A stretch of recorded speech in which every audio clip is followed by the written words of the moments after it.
Facebook Home seems to be both a phone and also an Android launcher. iOS 7 is looking into some launch delays, and rumors of the new Nexus 7 have begun. I'm Jaime Rivera, and no, I'm not being sponsored by Tommy Hilfiger, but wouldn't that be cool? This is Pocketnow Daily.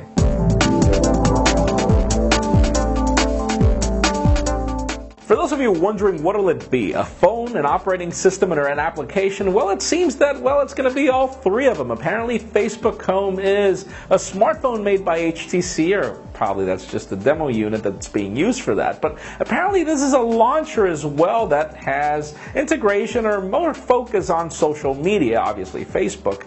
And then again, we'll have an April 4th event, which is tomorrow, to let you know what exactly this is going to be. And it just makes you wonder, if the Facebook application isn't the best thing out there, why would they want to do a phone now? Now let's move into the Galaxy S4. For those of you concerned that the pre-orders on April 16th are going to be for $250 for the 16 gig model, well, Samsung has just confirmed that on AT&T this device will retail for $250 for the 32 gig model, and then you can get the 16 gig for $200. So obviously April 16th, let your wallets wait, and let's see what we get. Now let's talk about the Nexus 7. It is pretty much confirmed that ASUS and Google will be building this tablet again together, which is actually a good thing, but apparently we will be getting a smaller bezel, a Snapdragon processor this time because the Tegra 3 was kind of a disappointment. We will also be getting better pixel density, and believe it or not, this thing will retail for $150. Now, obviously, a lot of things could happen from here to there. Apparently, this device will be retailing in July, but obviously, it'll most likely be launched at Google I/O, which happens in May, so stay tuned. We'll keep you posted.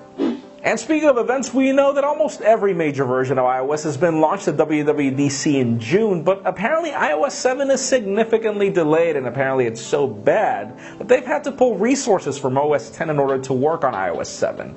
Now we know that Scott Forstall is no longer there. iOS 6 is a significant mess. It is terrible. And we do know that this is the first collaboration between Craig Federighi and Johnny Ive in iOS 7, so hopefully we will be getting something good on the table and most likely on time. So stay tuned.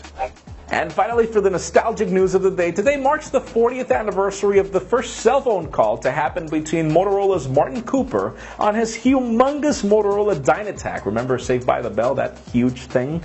Between him and his AT&T competitor, just to tell him that he had just won the competition. He had built the first cell phone. And think about it, how much has technology evolved? In the first 20 years it wasn't really much.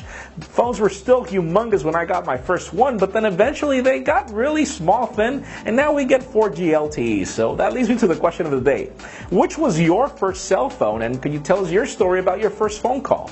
In my particular case, my first cell phone was a Nokia 250. You're going to have a hard time finding photos of this phone, but the point being is that I was late for work, and my first phone call was to call my boss and let her know that I was extremely late because I had slept in. So leave us a comment down below. What's your first story and your first phone? Of course, as always, for an earlier scoop of everything that's happening in the smartphone and tablet world, make sure you follow us on Pocketnow.com and subscribe to our YouTube channel as well. Please give this video a thumbs up if you liked what you saw. I am Jaime Rivera. Thank you very much for watching. See you tomorrow.